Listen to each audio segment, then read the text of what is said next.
Hello my dear students, welcome to your master chem channel. कैसे हैं प्यारे बच्चों? Very good. आज मैं Amla Shankar Yadav master chem channel की तरफ से IIT, JEE and NEET foundation के बच्चों के लिए वीडियो लेकर आया हूं सॉल्यूशन चैप्टर से। तो प्यारे बच्चों, आज के वीडियो में हमारा डिस्कशन होगा मोलारिटी और फॉर्मेलिटी पर। मोलारिटी और फॉर्मेलिटी दोनों प्यारे बच्चों टेम्परेचर डिपेंडेंट कंसंट्रेशन है, क्योंकि इनके फार्मूले में वॉल्यूम में आता है और आप जानते हो कि टेम्परेचर बढ़ने पर वॉल्यूम बढ़ेगा, तो कंसंट्रेशन इनका चेंज हो जाएगा, मीन्स घट जाएगा। जब वॉल्यूम बढ़ेगा तो कंसंट्रेशन घट जाएगा। और इसी के साथ थोड़ा सा हम रिलेशन बताएंगे मोलारिटी का नॉर्मलिटी से। हालांकि नॉर्मलिटी का हमने डिस्कशन नहीं किया है, अगले वीडियो में करूंगा, लेकिन यहाँ पर हमारा रिलेशन मोलारिटी का स्ट्रेंथ से हो जाएगा, ग्राम पर लीटर से, और उसी के साथ साथ मैं नॉर्मलिटी से भी रिलेशन दिखाऊंगा। और जब हम नॉर्मलिटी पढ़ाएंगे तो वहाँ भी रिलेशन यही देखने को मिलेगा। तो चलते हैं प्यारे बच्चों, देखते हैं कैसे है। हाँ तो प्यारे बच्चों, मोलारिटी जिसको हम रिप्रेजेंट करते हैं कैपिटल एम से। मोलारिटी क्या है? Molarity molarity of solution is defined as the number of moles of solute dissolved per liter या per decimeter cube of the solution. It is denoted by capital M. इसका मतलब होता है प्यारे बच्चों कि 1 litre is equal to 1 decimetre cube, ये हो जाता है, ये आप जानते रहिए। अब molarity is equal to number of moles of solute upon volume of solution in litre या डेसीमीटर क्यूब, या इसको हम कर देते हैं molarity equal to strength in gram per litre equal to molar mass of solute, ये हो जाता है ये। अगर वॉल्यूम प्यारे बच्चों मिलीलीटर में दिया जाए तो आप इसको इसी फार्मूले में कन्वर्ट कर लीजिए लीटर में। देखिए number of moles of solute रहेगा, यहाँ पे 1000 से मल्टीप्लाई कर दो, यहाँ पर volume of solution in millilitre में ही लिख दो। अब आपका लीटर में चला गया है ना, तो मोलारिटी आएगी मोल पर लीटर में ही आएगी। तो इस तरह से देखा जाए तो मोलारिटी टेम्परेचर डिपेंडेंट कंसंट्रेशन है। On increase of temperature the volume increases, hence the molarity decreases.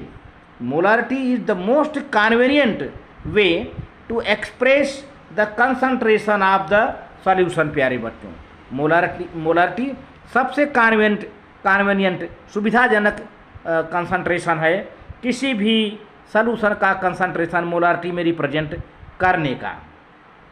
तो आप देख रहे हैं नंबर ऑफ मोल कैसे निकालेंगे, गिवन मास। नंबर ऑफ अगर मोल निकालेंगे, नंबर ऑफ मोल कैसे निकालेंगे, given mass of solute upon molar mass, जो आप मोलर मास ऑफ सॉल्यूट, ये नंबर ऑफ मोल निकालेंगे। यानी जो सवाल में आपको मास दिया जाएगा सॉल्यूट का, गिवन मास ही हम मानते हैं उसको, और सॉल्यूट के मोलर मास से डिवाइड करिए, you will get number of मोल। तो इस तरह से नंबर ऑफ मोल को डिवाइड कर दो वॉल्यूम से और यू विल गेट मोलारिटी।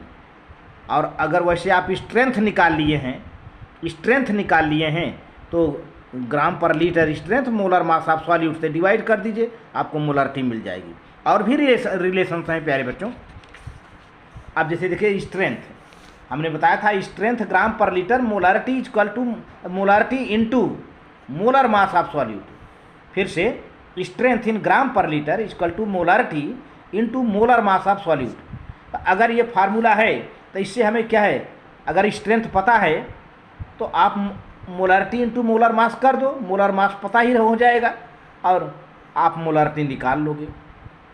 अच्छा, एक और रिलेशन है यहाँ पर, molarity is equal to normality into equivalent mass of solute upon molar mass of the solute, है ना। ये है, ये दोनों मास का रेशियो है, equivalent mass of solute upon molar mass of the solute, और इसी में नॉर्मलिटी का मल्टीप्लाई कर दो, मोलारिटी मिल जाएगा। तो अब इसमें कितनी चीज़ें हैं, अगर आपको मोलर मास पता हो, नॉर्मलिटी पता हो, मोलारिटी पता हो, तो इक्विवेलेंट मास यहीं निकाल लेंगे। ठीक है, तो ये तरीका है। इक्विवेलेंट मास को बच्चों को निकालने में बड़ी प्रॉब्लम होती है, तो आपको यहीं मालूम हो जाएगा नॉर्मलिटी, मोलर मास और ये इस तरह से normality upon molarity equal to molecular mass of solute upon equivalent mass of the solute equal to n। ये n क्या है प्यारे बच्चों? ये सॉल्यूशन की एसिडिटी या बेसिडिटी है। तो इस तरह से अगर नॉर्मलिटी देखा जाए तो नॉर्मलिटी में एसिडिटी या बेसिडिटी से मल्टीप्लाई कर दीजिए मोलारिटी को, normality equal to n into molarity. तो अब जैसे क्या है H2SO4, इसमें कितने हाइड्रोजन है? 2। तो एसिड है, इसकी बेसिडिटी हो गई। इसी तरह से कोई बेस ले लो, कैल्शियम हाइड्रोक्साइड बेस है, इसकी एसिडिटी कितनी हुई? 2। तो ये n की वैल्यू होती है। अगर नॉर्मलिटी आपको निकालना है तो एसिडिटी या बेसिडिटी से मल्टीप्लाई कर दो मोलारिटी को, तो आपको नॉर्मलिटी मिल जाएगा। तो n इज द एसिडिटी और बेसिडिटी, ये है। इस तरह से एक और कंसंट्रेशन है फॉर्मेलिटी प्यारे बच्चों। Formality of solution is the number of gram formula masses of the solute dissolved per liter of the solution. It is similar to the molarity but used for ionic compound. ये ionic compound के लिए concentration utilise किया जाता है। ये number of gram formula mass कहो और चाहे इसको number of moles of solute कह दीजिए, दोनों बातें कही है।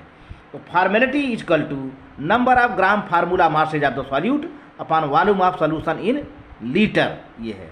तो यहाँ पर इसको ऐसे भी लिख सकते हैं, formality equal to n upon v। n क्या है? Number of moles of solute, या इसको कहिए number of gram formula mass of the solute. v क्या है? Volume of solution in litre. तो ये रहा प्यारे बच्चों। अब इसका एक क्वेश्चन हमें बड़ा अच्छा मिला है, जो कि IIT JEE में। देखिए 100 gram of NaOH solution, 100 gram of sodium hydroxide solution contains 0.1 mole of NaOH। The molality of the solution is, बहुत सही बात।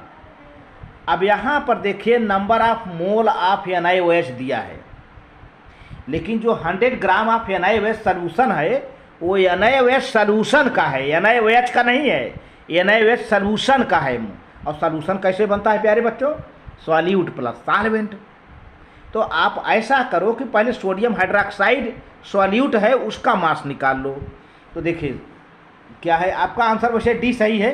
कैसे डी सही हुआ मैं बता रहा हूँ। Amount of NaOH equal to number of mole into molar mass, number of mole into molar mass कर दिया ये। तो अब ये मोलर मास कितना है सोडियम हाइड्रोक्साइड का? सोडियम हाइड्रोक्साइड का मोलर मास आ जाएगा आपको 40, निकालोगे 23, ऑक्सीजन का 16, हाइड्रोजन का 1, तो मिलकर के 40 हो जाएगा। तो ये नंबर ऑफ मोल दिया है यहाँ पर, 40 से मल्टीप्लाई कर दिया, 4 ग्राम आ गया। 4 ग्राम NaOH है। तो अब चूंकि 100 ग्राम तो सॉल्यूशन है, तो सॉल्वेंट कितना हुआ? 100 में से 4 निकाल दो बेटा, 96 ग्राम हो जाएगा। Very good. अब molality number of mole of solute upon mass of solvent in kilogram, आपको ग्राम में दिया है तो आप 1000 से मल्टीप्लाई कर दो, यहाँ पर किलोग्राम में बदल जाएगा। अब number of mole of solute क्या है? यही given mass of sodium hydroxide upon molar mass of sodium, यहीं पर हमने डायरेक्ट रख दिया है। ये नंबर ऑफ मोल ही है। ये सोडियम हाइड्रोक्साइड का गिवन मास कितना हो गया? ये 4 अभी निकाले हो, अब 4 ग्राम हो गया। अब मोलर मास आपने निकाला है 40, तो ये डिवाइड कर दिया, नंबर ऑफ मोल ही है ये। और चूंकि ये सॉल्वेंट का मास ग्राम में दिया है तो आप यहाँ 1000 से मल्टीप्लाई कर दो, किलोग्राम हो गया वो। तो अब इसको डिवाइड करोगे प्यारे बच्चों, ये 0 जो कैंसिल हो जाएगा, यहाँ पे 4 10 जा 41/10 आ जाएगा, है ना। तो 100/96 आ गया। अब इसको हम डिवाइड करेंगे तो 1.04 मोलैलिटी आ जाएगी। यही आंसर है, ये है आंसर। तो सॉल्यूशन की मोलैलिटी कितना आई प्यारे बच्चों? 1.04। आपका ऑप्शन डी सही हुआ, 1.04। इस तरह से वीडियो अच्छा लगे तो लाइक करके सब्सक्राइब कर देना प्यारे बच्चों, शेयर करना। Thank you very much.